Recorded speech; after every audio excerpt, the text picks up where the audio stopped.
The autumn mist hung heavy over the sacred grove of the northern forest pack, and Rune could feel his heart racing as he approached the ancient bonding circle. At 24, he had waited longer than most Omegas for his fated mate to reveal himself, but the pack elders had assured him that his gift of healing magic made him special enough to be worth the wait. His abilities were rare among werewolves, a blessing that had kept him protected and valued within the pack despite his naturally quiet and gentle nature. The other unmated wolves had already gathered in the circular clearing, their excitement and nervous energy creating a symphony of scents that made Rune's sensitive nose twitch with anticipation.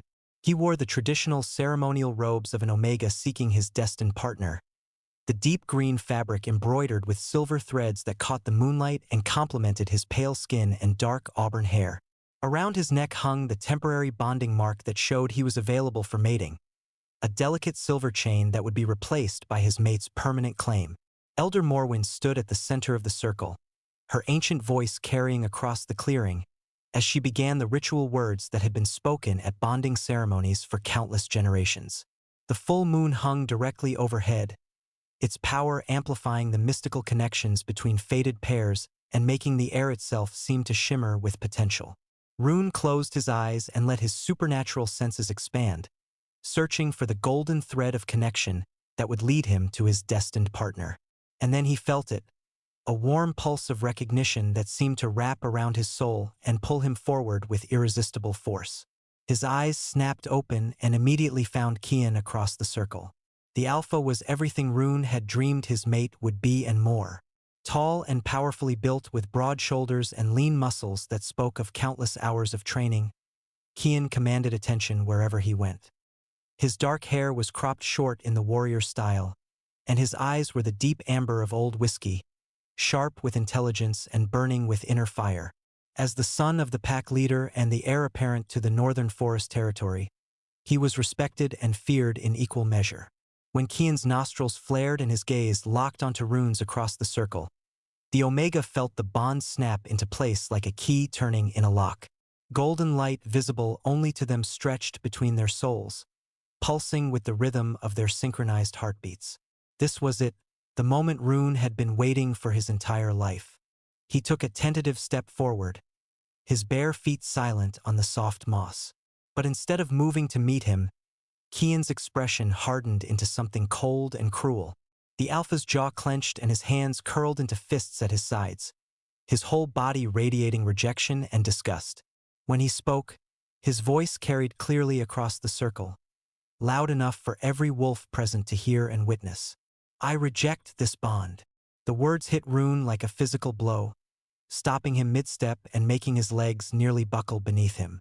Around the circle, gasps and shocked murmurs rose from the other wolves.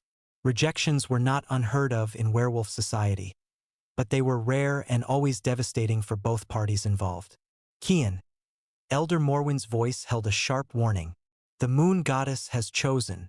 You cannot simply reject what fate has decreed without consequence. I can and I will, Kian replied, his alpha authority making his voice boom across the clearing like thunder.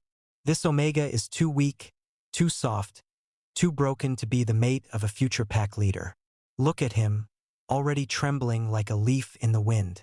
What kind of children would we produce? What kind of example would we set for the pack? Each word was like a dagger to Rune's heart, cruel and precise in their aim to cause maximum damage. He felt the golden thread of their bond beginning to fray under the force of Kian's rejection, sending waves of agony through his entire being. He brings shame to the bloodline, Kian continued, his voice growing harsher with each sentence. A healer Omega who faints at the sight of blood during training, who spends his time tending flowers instead of learning to fight. The Northern Forest Pack needs strength, not some delicate flower who will wilt at the first sign of trouble. The bond between them shattered completely, like spun glass hitting stone. Rune fell to his knees in the soft moss, his hands clutching at his chest as if he could somehow hold the pieces of his heart together through sheer will. The pain was indescribable, like having his soul torn in half and the raw edges left exposed to burn in the cold night air. But Kian wasn't finished with his public humiliation. The Alpha strode across the circle toward where Rune knelt broken and sobbing, his expression twisted with contempt and disgust. Without warning, he reached out and grasped the silver chain around Rune's neck, the temporary bonding mark that had been placed there with such hope and ceremony. "You don't deserve to wear this," Kian snarled, his fingers tightening around the delicate metal. "You don't deserve to call yourself an omega of this pack." With one violent motion, he tore the chain from Rune's neck, the silver links breaking skin and leaving raw, bleeding wounds. The omega cried out in pain and shock, his hand instinctively flying to his throat where blood was already beginning to well from the torn flesh. "The rejection is witnessed," Elder Morwen said, her voice heavy with disapproval and sorrow. "The bond is severed by the will of the Alpha. May the moon goddess have mercy on both your souls." Around them, the other bonding ceremonies continued as if nothing had happened, wolves finding their destined partners and celebrating their unions with joy and laughter. But Rune remained on his knees in the moss, broken and bleeding, while Kian walked away without so much as a backward glance. The aftermath of the rejection was swift and merciless. Instead of offering comfort or support to their wounded pack member, the northern forest wolves turned on Rune with a viciousness that shocked him to his core. Within hours of the ceremony, whispers began to spread through the territory about the Omega who had brought shame to their future Alpha's bloodline. "He must have done something to deserve it," they whispered in corners and behind closed doors. "Alphas don't reject their fated mates without good reason." "Maybe he's cursed," others suggested, crossing themselves superstitiously when they saw him pass. "Maybe the moon goddess made a mistake." The pack council convened an emergency meeting the very next morning, their faces grave with disapproval as they delivered their verdict. Rune stood before them with his throat still bandaged from Kian's violence, his eyes red-rimmed from sleepless nights of crying, his whole body trembling with exhaustion and grief. "You have brought dishonor upon yourself and shame upon the Alpha's line," pack leader Aldrich declared, his voice echoing through the council chambers with the weight of absolute authority. "The very sight of you reminds us all of weakness, of failure, of the rejection that mars what should have been a blessed union." They stripped him of his rank first, taking away the Omega status that had given him purpose and place within the pack hierarchy. Then they came for his possessions, the small cabin on the outskirts of pack territory that had been his sanctuary and home. He was forced to watch from a distance as they set it ablaze, the flames consuming everything he owned, every memory of the life he had built within their community.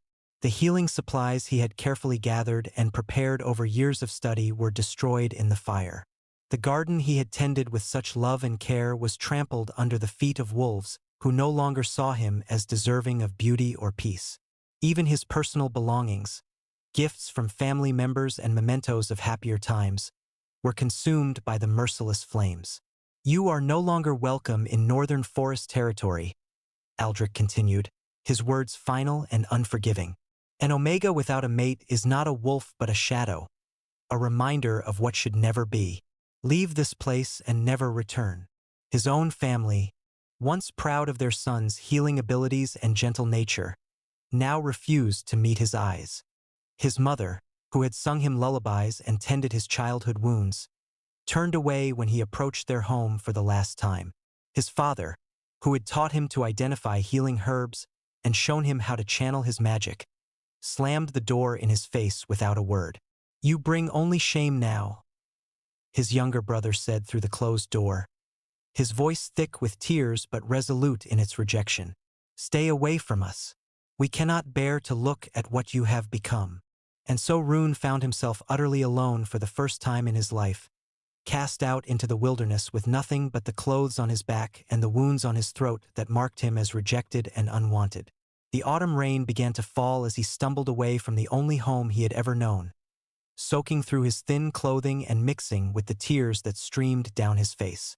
The forests beyond pack territory were dark and treacherous, filled with dangers that lone wolves were never meant to face. For days, Rune wandered without purpose or direction, surviving on whatever he could forage and finding shelter in caves and beneath fallen logs.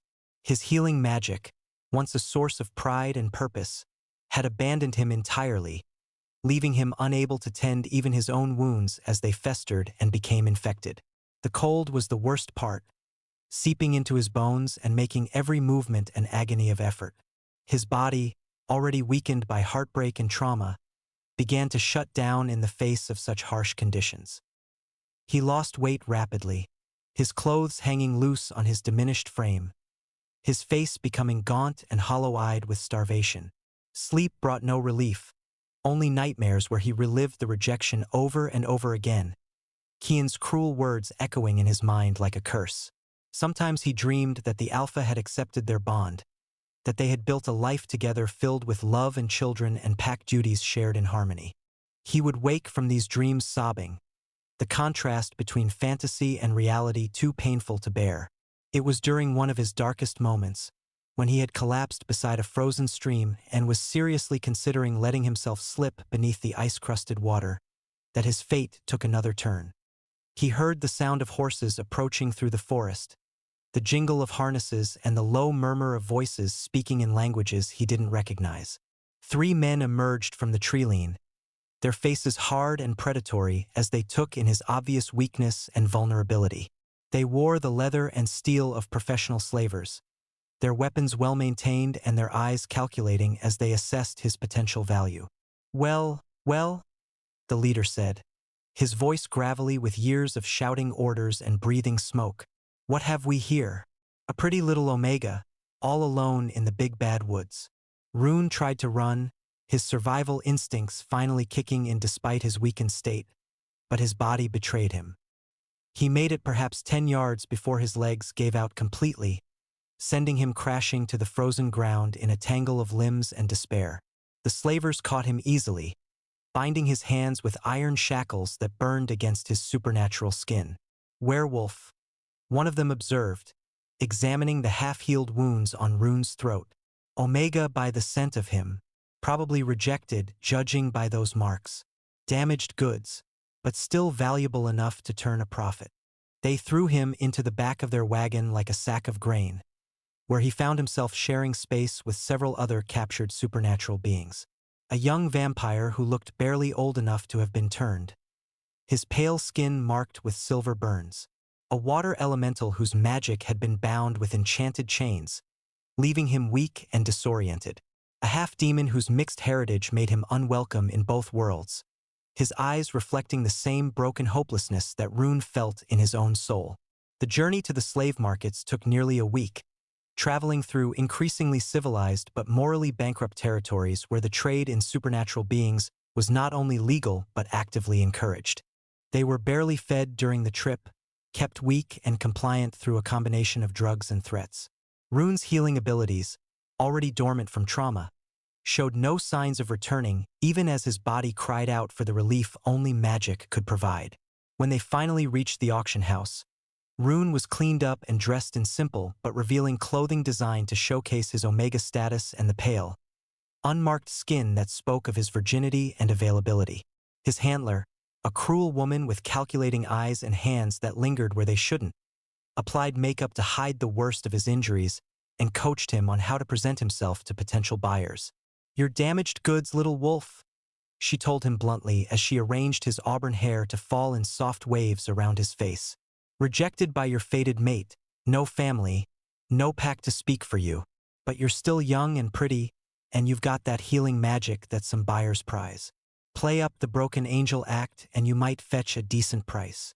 The auction hall was a cacophony of voices and scents that overwhelmed Rune's sensitive senses even through the haze of whatever drugs they had forced down his throat. Buyers from various supernatural communities browsed the available slaves like they were shopping for livestock, examining teeth and muscles and magical potential with clinical detachment. He saw demon lords with sulfur-scented breath considering angelic thralls, vampire nobles examining human servants for aesthetic appeal, and pack alphas looking for omegas to add to their collections. The air was thick with the scent of fear and despair from the other slaves, mixed with the predatory satisfaction of those who held power over them. When Rune's turn came, he was led onto the platform in chains, his head bowed in shame as the auctioneer began listing his attributes like he was describing a piece of furniture. Young Omega Werewolf, age 24, comes with dormant healing abilities and no previous bond marks. Recently rejected by his fated mate, so he's available for claiming by any alpha strong enough to take him. Shall we start the bidding at 100 gold pieces? The bidding was lackluster at first, most buyers put off by his obviously traumatized condition and the stigma of being a rejected mate. Murmurs rippled through the crowd about the risks of purchasing damaged goods, the potential complications of trying to bond with an Omega whose fated connection had been severed so violently. But as the price began to drop, more hands started to rise. A vampire lord with cruel eyes and a reputation for collecting pretty things seemed particularly interested. A demon merchant who specialized in magical slaves made several aggressive bids. A werewolf alpha from the Eastern Territories raised his hand repeatedly, his scent carrying the musk of dominance and barely controlled violence. Then a voice from the back of the hall cut through the chatter like a blade through silk. 2,000 gold pieces. The entire auction house fell silent, even the auctioneer seeming stunned by the astronomical bid. It was more than most slaves sold for in an entire year, enough to buy a small estate or fund a merchant expedition. Rune looked up for the first time since being brought on stage, trying to see who had made such an offer. At the very back of the hall stood a figure that made Rune's breath catch in his throat despite his drugged state. Tall and elegant in a way that spoke of centuries of refined breeding, the being radiated an aura of ancient power that made the air itself seem to shimmer around him. His hair was silver white, falling in perfect waves to his shoulders, and his eyes were the deep crimson of fresh blood or fine wine. He wore clothes that cost more than most people earned in a lifetime, perfectly tailored and obviously expensive, but it was the barely contained otherworldly energy that marked him as something far beyond mortal comprehension. A vampire. Not just any vampire, but one of the old ones, the kind whose names were whispered in supernatural circles with equal parts fear and reverence. Going once, the auctioneer called out, his voice slightly shaky as he glanced between the vampire lord and the other bidders who were clearly reconsidering their interest in competing with such a dangerous opponent. Going twice, sold to Lord Zavriel of the Mountain Reaches. Rune was led off the platform in a daze, his chains transferred to his new owner's pale hands. Up close, the vampire was even more intimidating, towering over him by nearly a foot and radiating the kind of cold authority that came from centuries of absolute power. But when he spoke, his voice was surprisingly cultured and controlled. "My name is Zavriel," he said, his accent carrying hints of languages that had been dead for 1,000 years. "You belong to me now. I am not unnecessarily cruel to those in my service, but I expect obedience and competence. Do you understand?" Rune nodded mutely, not trusting his voice to work properly through the combination of drugs and shock. He had expected to be bought by someone who would use him for his body or his dormant magical abilities. But this vampire seemed almost clinical in his approach to the purchase. "Good," Zavriel continued, his blood-red eyes studying Rune's face with an intensity that made the Omega want to look away. "We have a long journey ahead of us.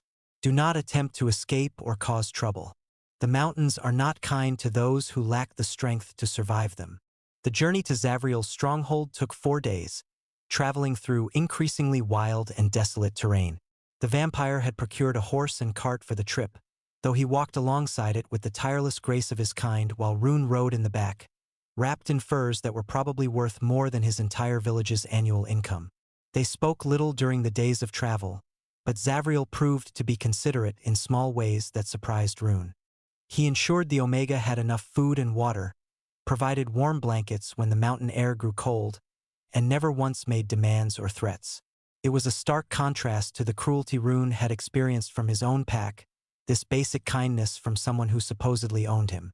On the 4th evening, as they climbed into the high peaks where the air grew thin and the snow never fully melted, they crested a ridge and Rune got his first glimpse of his new home. Castle Ravenshollow was carved directly into the mountainside, its towers and walls becoming one with the living rock. It was both beautiful and imposing, a structure that spoke of incredible age and power, its windows glowing with warm light that seemed to welcome them home. "Welcome to Ravenshollow," Zavriel said, his voice carrying a note of pride as he gestured toward the castle. "It has been my home for over 800 years. Here, you will be safe from those who would harm you." Inside, The castle was a marvel of luxury and comfort that took Rune's breath away. The walls were lined with tapestries and artwork from across the known world. Fires crackled in hearths carved from volcanic stone, and everywhere he looked there were signs of wealth and culture accumulated over centuries. Zavriel led him through corridors decorated with priceless artifacts and books written in languages that predated recorded history.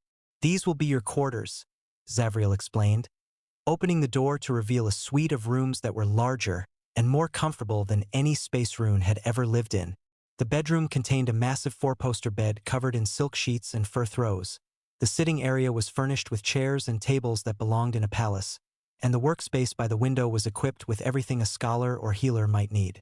"What will be expected of me?" Rune asked cautiously, his voice still hoarse from disuse and the lingering effects of whatever drugs the slavers had given him. "Simple tasks at first," Zavriel replied, his expression unreadable as he surveyed the rooms he had provided. "Help with the household management, perhaps some assistance with my research.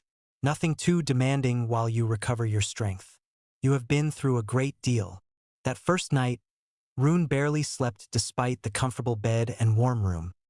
He kept expecting Zavriel to appear at his door, to demand the sort of services that slaves were typically expected to provide.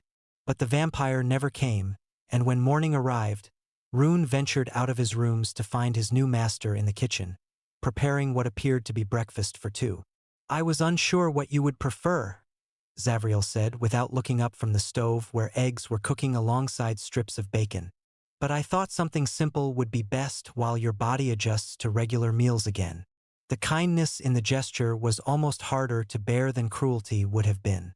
Rune found tears welling in his eyes as he sat at the simple wooden table and accepted the plate of food.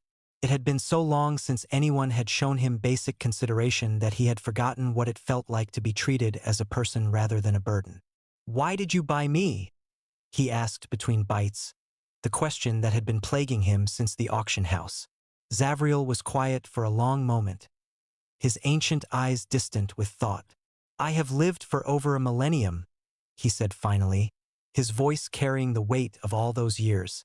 "In that time, I have seen empires rise and fall, watched civilizations bloom and wither, experienced more joy and sorrow than most beings could imagine. But I have been alone for the past 3 centuries, since the last of my companions chose to greet the dawn rather than continue existing in darkness." The euphemism was clear enough, and Rune felt a pang of sympathy for this ancient being who had watched everyone he cared about choose death over immortality. "I thought perhaps companionship would be welcome," Zavriel continued, meeting Rune's eyes directly. "Someone to share conversations with, to help maintain this old castle, to provide a reason to continue existing beyond mere stubbornness." "But why me specifically? I'm damaged goods, as they said. Surely there were better choices available." "I have lived long enough to recognize strength when I see it," Zavriel replied, his blood-red gaze intense and searching. "You survived rejection by your fated mate, exile from your pack, abuse at the hands of slavers, and yet you have not given up completely. That speaks to a resilience that is rare and valuable, far more so than simple physical beauty or magical power." Over the following weeks, Rune began to settle into a routine that was nothing like what he had expected from slavery. His days were filled with tasks that felt more like helping a friend than serving a master. He helped maintain the castle's extensive library, tended to the gardens that grew in magically warmed courtyards, and assisted Zavriel with his research into ancient texts and artifacts. The vampire proved to be an excellent teacher, patiently explaining the properties of various magical components and the histories of the artifacts they cataloged together. He had a vast knowledge of the world and its supernatural inhabitants, and their conversations over meals began to range across topics Rune had never considered before. Philosophy, art, the nature of magic itself, the complex relationships between different species and their various cultures. But perhaps most importantly, Zavriel never made demands on his body or pressured him to use his dormant healing abilities. There were no expectations of physical intimacy, no attempts to claim him as a sexual partner, no pressure to restore his magic before he was ready. For the first time since his rejection, Rune began to feel like a person again rather than a broken thing to be used and discarded. The nightmares that had plagued him for months began to fade, replaced by dreamless sleep in the comfortable bed Zavriel had provided. His appetite returned gradually, and the weight he had lost during his time in the wilderness began to slowly return to his frame. The dark circles under his eyes faded, and his auburn hair regained some of its former luster and thickness. It was about 2 months into his stay at the castle that Rune encountered the creature that would change everything. He was walking through one of the mountain paths that led to the castle's outer gardens when he heard a sound that made his blood run cold, the high, keening wail of something in terrible pain. Following the sound to its source, he discovered a young snow griffin caught in a trap that had been set by poachers. The magnificent creature was barely more than a fledgling, its silver-white feathers stained with blood from the cruel metal jaws that had closed around its leg.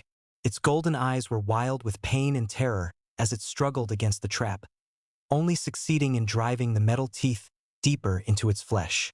Rune approached slowly, his hands held out in a gesture of peace as he spoke in the soft, soothing tones he had once used to calm injured animals back in his pack territory. The griffin watched him with wary intelligence, recognizing that he meant no harm but still too frightened to trust completely. "It's all right, little one," Rune murmured, kneeling down beside the trap and examining the mechanism that held the creature prisoner. "I'm going to help you. Just stay still and let me work." The trap was complex and well-made, designed to hold even the strongest supernatural creatures without giving them any chance of escape. But Rune had spent years studying the healing arts, and part of that education had involved learning how to free creatures from various forms of bondage and injury. His fingers worked carefully at the release mechanism, ignoring the griffin's sharp claws as they scraped against his arms in its continued struggles. When the trap finally released, the griffin collapsed with a cry of relief and exhaustion. Its injured leg was badly mangled, the bone visible through torn flesh and matted feathers. Without thinking, Rune reached out to touch the wound, and for the first time since his rejection, he felt his healing magic respond to his will. The power flowed through his hands like warm honey, knitting bone and flesh back together, cleaning away infection and trauma with gentle efficiency. The griffin's eyes widened in wonder as its pain faded, replaced by the warm, tingling sensation of supernatural healing. When Rune finally pulled his hands away, the leg was completely restored, showing no sign of the terrible injury it had sustained. "There," he said softly, stroking the creature's silver head with gentle fingers. "You're going to be fine now, but you need to be more careful, little one. These mountains are dangerous for those who travel alone." The griffin nuzzled against his hand with obvious gratitude before spreading its wings and taking to the sky, circling once overhead before disappearing into the clouds. Rune watched it go with a sense of satisfaction and wonder. His magic had returned, stronger than ever, flowing through him like a river that had been dammed and was now running free. That was beautifully done. Rune spun around to find Zavriel standing behind him, having approached so silently that even the Omega's enhanced senses hadn't detected his presence. The vampire's expression was soft with something that might have been admiration or approval. "I didn't know you were watching," Rune said, suddenly self-conscious about his display of power. "I followed you when I heard the griffin's cries," Zavriel replied, moving to stand beside him on the mountain path. "I wanted to ensure you were safe. I did not expect to witness such a remarkable demonstration of healing magic. It's the first time my abilities have worked since." Rune trailed off, unable to finish the sentence. "Since your rejection," Zavriel completed gently. "Trauma can block magical abilities, especially those connected to empathy and healing. The fact that they have returned so strongly suggests that you are truly beginning to heal from what was done to you." That evening, as they shared dinner in the castle's main hall, Zavriel brought up the subject that had been on both their minds since the incident with the griffin. "Your magic has returned," he observed, his crimson eyes studying Rune's face across the table, "which means you are beginning to recover from the trauma of your rejection. That is significant." "Significant how?" Rune asked, though he thought he might already know the answer. "It means you are no longer the broken creature I purchased at auction," Zavriel replied carefully. You are becoming yourself again, a powerful Omega with rare abilities and the strength to use them. That changes things between us. Rune felt his heart sink, thinking he understood what the vampire was trying to tell him. Are you planning to sell me? Now that my magic is working again, I would probably fetch a much higher price. Sell you? Zavriel looked genuinely shocked by the suggestion. No, Rune. Quite the opposite, actually. I am considering offering you something that I have never offered anyone before. What? A choice, Zavriel said simply. The choice to stay here not as my slave, but as my equal. As my partner, if you would have me. The words hung in the air between them like a bridge spanning a vast chasm. Rune stared at the vampire in shock, trying to process what he was hearing. After months of being treated as property, as something to be bought and sold and used, the idea of being offered genuine partnership seemed too good to be true. I don't understand, he said finally. You own me. You bought me at auction. I bought your body, Zavriel corrected gently. I bought your service, your compliance, your presence in my home. But I cannot buy your heart, your trust, your love. Those things must be given freely, or they are worthless. And you want those things from me? More than I have wanted anything in centuries, Zavriel admitted. His pale hands clenched into fists on the table as if he was fighting some internal battle. But I will not take them by force or coercion. If you choose to stay, it must be because you want to be here, not because you have no other choice. Rune was quiet for a long moment, considering the offer and everything it meant. Freedom to leave if he chose, but also the freedom to stay and build something real with this ancient, lonely vampire who had shown him more kindness than his own pack ever had. What would it mean? He asked finally. Being your partner instead of your slave? It would mean sharing my life completely, Zavriel replied, his voice soft with hope and vulnerability. My knowledge, my wealth, my immortality if you chose to accept it. It would mean facing the world together as equals, protecting each other, caring for each other. It would mean, he paused, seeming to struggle with words that were clearly difficult for him to say. It would mean love, he finished quietly. The kind of love that transcends species, that builds rather than destroys, that heals rather than wounds. I know I am not your fated mate, that I cannot offer you the bond that was stolen from you, but I can offer you something that might be even more precious, a love that is chosen rather than dictated by fate. Rune felt tears welling in his eyes as he looked at this magnificent being who was offering him everything he had ever dreamed of and more.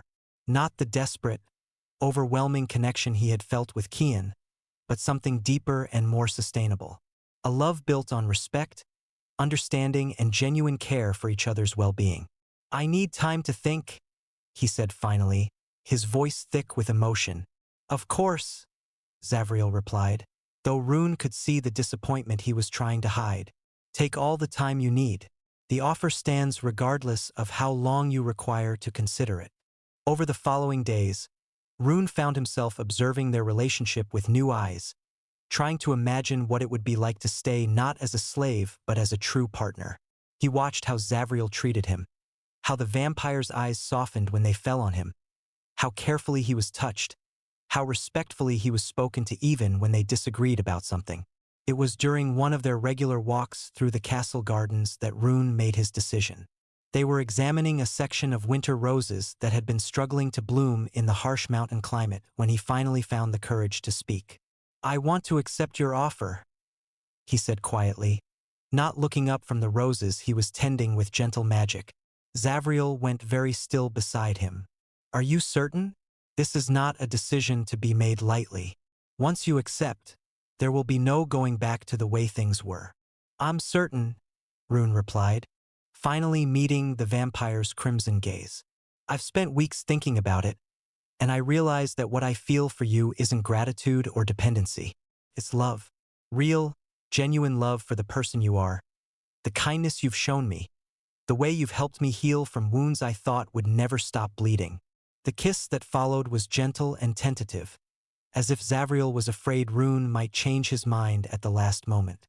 But when the Omega responded eagerly, pressing closer and opening his mouth under the vampire's cool lips, Zavriel deepened the kiss with a passion that had been held in check for months. When they finally broke apart, both breathing heavily despite the vampire's lack of need for air, Zavriel rested his forehead against Rune's and smiled with an expression of pure joy. "I love you," he said, the words carrying the weight of centuries of loneliness finally coming to an end. "I have existed for over a millennium, but I have never truly lived until I found you." "I love you too," Rune replied, his heart full to bursting with happiness he had never thought he would feel again. "You saved me not just from slavery but from despair. You showed me that I was worth more than the cruelty I had experienced." Their relationship transformed completely after that confession, moving from the careful friendship they had built to something deeper and more intimate. They spent their days working together in perfect harmony, Zavriel sharing his vast knowledge while Rune contributed his healing magic and natural empathy. Their evenings were filled with long conversations by the fire, shared meals that felt like celebrations, and gentle touches that spoke of growing desire and deepening connection. The first time they made love, months later when Rune finally felt ready to be completely vulnerable with someone again, it was everything he had dreamed physical intimacy could be. Zavriel was infinitely patient and gentle, worshipping Rune's body with a reverence that made him feel precious rather than used. The vampire's centuries of experience translated into a skillful tenderness that brought Rune pleasure he had never imagined possible. "Mine," Zavriel whispered against his throat as he moved within him, his voice rough with emotion and desire. "My Omega, my heart, my choice." "Yours," Rune agreed, arching beneath him as waves of pleasure built to impossible heights. "Always yours, by choice and love." It was during their lovemaking that something unexpected happened. As their bodies moved together in perfect harmony, as their hearts beat in synchronization despite the vampire's technically dead state, Rune felt a familiar warm tingling in his hands that signaled his healing magic awakening. But this time it was different, enhanced by the love and trust between them, more powerful than it had ever been before. Without conscious thought, he placed his hands on Zavriel's chest and let the power flow freely. The vampire gasped in surprise and pleasure as Rune's magic washed over him, not healing physical wounds but touching something deeper. Ancient scars on his soul, centuries of loneliness and pain, the accumulated weight of loss and isolation that had marked his immortal existence. For the first time in 800 years, Zavriel felt truly alive. Afterward, as they lay entwined in the afterglow, the vampire traced lazy patterns on Rune's bare skin with fingertips that trembled slightly with residual magic. "What did you do to me?" he asked wonderingly, his voice soft with awe. "I healed you," Rune replied, marveling at how natural it had felt to share his magic so completely. "Not your body, but your heart. All that loneliness, all that pain from centuries of loss, I took it away." "I didn't know such healing was possible," Zavriel said, pressing a gentle kiss to the top of Rune's head. "I thought some wounds were too deep, too old to ever truly heal." "Love makes all kinds of healing possible," Rune replied, feeling the truth of those words resonate through his entire being. "It transforms everything it touches, makes it better than it was before." For several months, they lived in perfect happiness in their mountain stronghold. Rune's days were filled with purpose as he helped Zavriel with his research and correspondence, his healing abilities proving invaluable in preserving ancient texts and artifacts. His nights were filled with love and passion as he and Zavriel explored the depths of their connection, both physical and emotional. But their peaceful existence was not destined to last undisturbed. The outside world, which they had both been content to ignore, was about to intrude on their happiness in ways they could never have anticipated. It began with a discovery that would change the course of their lives forever. Rune was exploring one of the castle's many courtyards, using his magic to encourage the growth of herbs that Zavriel needed for his alchemical experiments, when he heard a sound that made his blood freeze in his veins. The weak, frightened whimpering of a child in distress. Following the sound to its source, he discovered a small figure huddled behind a pile of stone blocks that had been left over from some long-ago construction project. The child was no more than 4 or 5 years old, with the distinctive features of a werewolf hybrid pointed ears, slightly elongated canines, and eyes that reflected light like an animal's. But there was something else about him, something that spoke of mixed heritage and complex genetics. The boy was covered in bruises and scratches, his clothes torn and dirty from what appeared to be days of rough travel. When he saw Rune approaching, he cowered further into his hiding place, his small body trembling with terror. "Hey there, little one," Rune said softly, crouching down to the child's level and extending his hand in a gesture of peace. "It's all right. I'm not going to hurt you. What's your name?" The boy stared at him with wide, frightened eyes, clearly torn between his desperate need for help and his learned fear of adults. Finally, in a voice barely above a whisper, he spoke. "Kieran," he said. His words slightly lisped due to his young age and the fangs that were already developing. "My name is Kieran." "Hello, Kieran," Rune replied gently, his healer's instincts taking over as he assessed the child's injuries. "I'm Rune. Can you tell me how you got hurt? Are you lost?" The story that emerged over the following hour was heartbreaking in its simplicity and cruelty. Kieran was a hybrid, the son of a werewolf mother and a vampire father who had loved each other despite the taboos against such unions. When he was born, neither community would accept him. The werewolves considered him tainted by vampire blood, while the vampires saw him as weakened by his mortal heritage. His parents had tried to raise him in secret, moving from place to place and hiding their forbidden relationship. But when a pack of traditionalist wolves discovered their existence, they had attacked without mercy. Kieran's parents were killed defending their home, and the boy had been forced to flee into the wilderness with nothing but the clothes on his back. "I've been walking for days," he said, his small voice breaking with exhaustion and grief. "I don't know where to go. Everyone says I'm wrong, that I shouldn't exist." Looking at this frightened, injured child who had been rejected by the world simply for being born different, Rune felt something fierce and protective awaken in his chest. This was exactly the kind of prejudice and cruelty he had experienced himself, the same narrow-minded hatred that had destroyed his own life and family. "You're not wrong," he said firmly, his hands already glowing with healing magic as he began to tend to the boy's injuries. "You're just different, and different doesn't mean bad. It means special, unique, valuable in ways that small-minded people can't understand." He worked carefully, using his power to heal the worst of the damage while speaking in soothing tones about the safety and acceptance the child would find in the castle. As the bruises faded and the scratches closed, Kieran's eyes began to brighten with something that might have been hope. "Can I really stay here?" he asked, his voice still small but no longer quite so frightened. "If you want to," Rune replied, finishing his healing work and gathering the child into his arms. "We have plenty of room, plenty of food, and plenty of love for a little boy who needs a family." When he carried Kieran into the castle's main hall, Zavriel's reaction was immediate and telling. The ancient vampire took one look at the hybrid child, and his expression softened with the same protective instinct that had guided Rune's rescue. "Who is this?" he asked, his voice gentle as he knelt down to the child's level.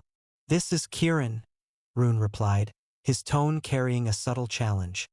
"He's a hybrid who lost his parents to prejudice and violence. He needs a home, a family, people who will love him for who he is instead of hating him for what he represents." Zavriel studied the boy's face for a long moment, taking in the mixture of vampire and werewolf features that marked him as belonging to neither world and both. When he spoke, his voice was warm with acceptance and understanding. "Hello, Kieran," he said, extending his hand for the child to shake. "I'm Zavriel, and this is my home. Would you like to stay with us? We could use a smart, brave boy to help us take care of this big old castle." The transformation in Kieran was immediate and remarkable. His small face lit up with joy and relief as he realized that these adults were not going to hurt him or send him away. For the first time since his parents' death, he was being offered unconditional acceptance and love. "Yes, please," he said, his words coming out in a rush of excitement. "I can help with anything you need. I'm good at cleaning and I know lots of stories and I can be very quiet when you're working." And so their family of two became a family of three, with Kieran bringing an energy and innocence that transformed the ancient castle into something warmer and more alive. The boy proved to be intelligent and eager to please, soaking up knowledge like a sponge and showing a natural aptitude for both magic and academic subjects. Rune found himself settling into the role of parent with surprising ease, his nurturing instincts enhanced by his omega nature and his healing abilities. He taught Kieran about plants and magic, told him stories of the wider world, and provided the kind of unconditional love and acceptance that every child deserved. Zavriel, despite his centuries of solitude, proved to be equally devoted to the boy's well-being. He shared his vast knowledge of history and culture, taught Kieran multiple languages, and treated him with the same respect and courtesy he would show an adult. The vampire's protective instincts, honed by centuries of defending what was his, extended naturally to include their adopted son. Their days settled into new routines that accommodated their expanded family. Mornings were spent in lessons, with both adults taking turns teaching Kieran various subjects. Afternoons were reserved for play and exploration, with the boy delighting in the castle's many secret passages and hidden rooms. Evenings were family time, gathered around the fire sharing stories or playing games that helped build the bonds between them. But perhaps most importantly, Kieran provided them with a sense of purpose that went beyond their own happiness. They were no longer just two individuals who had found love together. They were a family, with all the responsibilities and joys that entailed. It was about 6 months after Kieran's arrival that the first signs of trouble appeared. Rune was working in the castle's main library, helping Zavriel catalog some recently acquired manuscripts, when the vampire suddenly went very still, his ancient senses detecting something that made his expression harden with concern. "We have visitors," he said quietly, his voice carrying a tone that Rune had learned to recognize as dangerous. "Multiple individuals, approaching the castle under cover of darkness. They're trying to mask their scent, but I can smell werewolf and something else. Something hostile." Rune felt his heart clench with fear, not for himself but for Kieran, who was sleeping peacefully in his room upstairs. "Do you think they're here for him?" "It's possible," Zavriel replied grimly, moving to the window and peering out into the night. Hybrid children are often seen as abominations by traditionalist factions. If word has spread about his presence here, they didn't have to wait long for answers. A howl echoed off the mountain peaks, followed by several others in a harmony that spoke of organized pack behavior. Then a voice called out, amplified by some kind of magical enhancement so that it could be heard clearly within the castle walls. "Vampire?" the voice boomed, carrying the authority of an alpha used to being obeyed without question. "We know you harbor an abomination within your walls. A creature that should never have been born, a violation of the natural order that separates our kinds. Surrender the hybrid child and we will leave in peace." Zavriel's response was immediate and uncompromising. He strode to the main balcony and spoke with the full power of his ancient authority, his voice carrying easily across the mountain valley. "The child is under my protection," he declared, his words ringing with supernatural power. "He has committed no crime except existing, and I will not surrender him to those who would harm him for the circumstances of his birth." "Then you have chosen your fate," the alpha replied. "We are the purists, dedicated to maintaining the purity of supernatural bloodlines. We will not allow this corruption to spread, and we will destroy anyone who stands in our way." What followed was unlike anything Rune had ever experienced.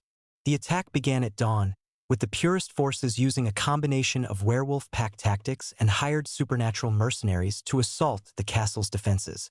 Zavriel's ancient power proved formidable, his vampire abilities allowing him to move with superhuman speed and strength as he fought to protect his home and family. But the attackers were numerous and well-organized, clearly having planned this assault for weeks or months. They brought silver weapons designed to harm supernatural beings, magical implements that could breach even the strongest wards, and a fanatical determination that made them willing to die for their cause. Rune found himself thrust into a role he had never expected, defending his family with both magic and courage. His healing abilities proved invaluable in keeping Zavriel fighting despite the injuries he sustained, while his protective instincts drove him to acts of bravery he would never have thought himself capable of. The siege lasted for 3 days, with the purists testing the castle's defenses while Zavriel, Rune, and even young Kieran worked together to repel their attacks. The hybrid child proved to possess a unique combination of vampire and werewolf abilities that made him surprisingly effective at evading capture, while his small size allowed him to move through the castle's secret passages and provide intelligence about the attackers' movements. It was on the third night, when their defenses were finally beginning to fail under the constant assault, that Rune made a decision that would change everything. The purists had breached the outer walls and were advancing on the main keep where Kieran was hidden. Zavriel was fighting desperately to hold them back, but he was outnumbered and exhausted from days of constant battle. Without thinking about the consequences, Rune opened himself completely to his healing magic, letting it flow through him with an intensity he had never attempted before. But instead of directing it at wounds or injuries, he focused it on the bonds between himself, Zavriel, and Kieran, the love that connected them as a family. The power that resulted was unlike anything recorded in supernatural history. A golden light erupted from the castle, washing over the battlefield and touching every living thing in its path. The purists found themselves overwhelmed by an emotion they had forgotten how to feel: unconditional love, the kind of acceptance and care that recognized no boundaries of species or bloodline. One by one, they laid down their weapons, their hatred and fanaticism dissolving in the face of such pure, transformative emotion. Many of them wept openly as they experienced for the first time what it felt like to be truly accepted despite their flaws and differences. The Alpha who had led the attack was among the last to succumb, his prejudices too deeply ingrained to be easily overcome. But even he eventually knelt in the castle courtyard, his proud head bowed in acknowledgement of the power that had defeated him without violence. I don't understand," he said, his voice broken with confusion and shame. "How can you love us after what we tried to do to you?" "Because love is stronger than hate," Rune replied, his own power still flowing around them like visible light. "Because choosing to heal rather than harm is what makes us better than our worst impulses. Because that child you wanted to destroy represents the best of both our kinds, and the world is better for his existence." The confrontation ended not with bloodshed but with understanding, as the purists found themselves unable to maintain their hatred in the face of such overwhelming acceptance. Many of them chose to remain in the area, establishing a small community dedicated to protecting hybrid children rather than persecuting them. But the experience had changed Rune and Zavriel as well, showing them that their love was not just personal but had the power to transform the world around them. They began to open their castle to other outcasts and refugees, creating a sanctuary for those who had been rejected by traditional supernatural society. Kieran thrived in this environment, growing from a frightened, traumatized child into a confident young man who embodied the best qualities of both his heritages. His presence in their lives had taught them that family was not about blood or species but about the choice to love and care for each other unconditionally. It was during one of their quiet evening gatherings, as the three of them sat by the fire sharing stories and simply enjoying each other's company, that an unexpected visitor arrived at their door. The knock was hesitant, almost apologetic, and when Zavriel opened it, they were all shocked to see who stood on their threshold. Kian looked nothing like the proud, arrogant Alpha who had rejected Rune so cruelly years before. He was thin and haggard, his clothes travel-stained and his eyes hollow with exhaustion and something that might have been regret. When he saw Rune, his expression crumpled with shame and pain. "Rune," he said, his voice barely above a whisper. I came to ask for your forgiveness." The request was so unexpected that, for a moment, Rune could only stare in shock. This was the Alpha who had publicly humiliated him, who had torn away his bonding mark and left him bleeding and broken before his entire pack. What could possibly have driven him to seek forgiveness from the Omega he had so thoroughly rejected? "What happened to you?" Rune asked, his healer's instincts overriding his personal history as he took in Kian's obviously injured condition. "Everything," Kian replied, his voice thick with self-recrimination and pain. "After you disappeared, things began to fall apart in the pack. The other Alphas questioned my judgment, said I had been too harsh in rejecting my fated mate. There were challenges to my authority, political maneuvering, conflicts that tore the pack apart from within. He paused, his hands trembling as he continued. I lost everything, Rune. My position, my family, my sense of who I was supposed to be. I was exiled just as you were, cast out by the same pack that had once followed me without question. The irony was not lost on any of them. The alpha who had rejected Rune for being weak had himself been rejected by his own community, forced to experience the same pain and isolation he had inflicted on others. I've spent months wandering, trying to understand how I became such a cruel, narrow-minded fool. Kian continued, his voice growing quieter with each word. I've had time to think about what I did to you, about the pain I caused, about the life I destroyed because I was too proud and too afraid to accept what the moon goddess had given me. And now? Zavriel asked, his voice carefully neutral despite the protective tension in his posture. Now I realize that you were never weak, Rune. You were the strongest person I ever knew, and I was too blind to see it.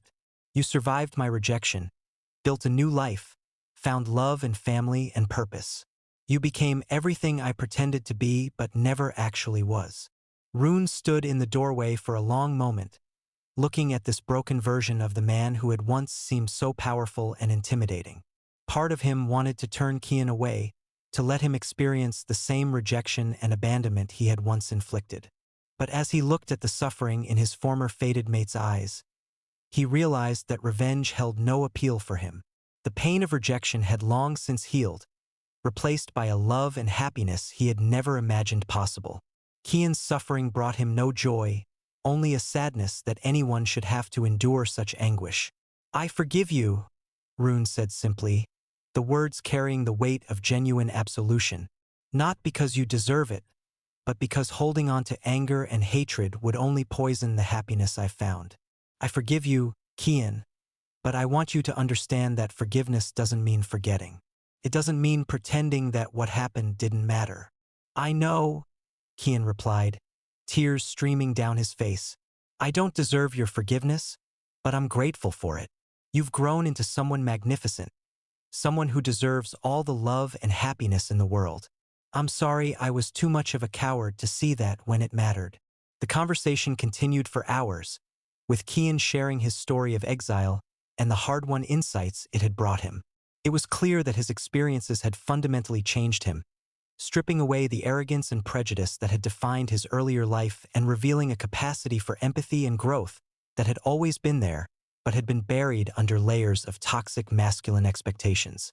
When he finally prepared to leave, accepting that he had no place in the life Rune had built, the Omega made a decision that surprised them all. You don't have to go, he said quietly. If you're truly sorry, if you genuinely want to change, then maybe you can find redemption here.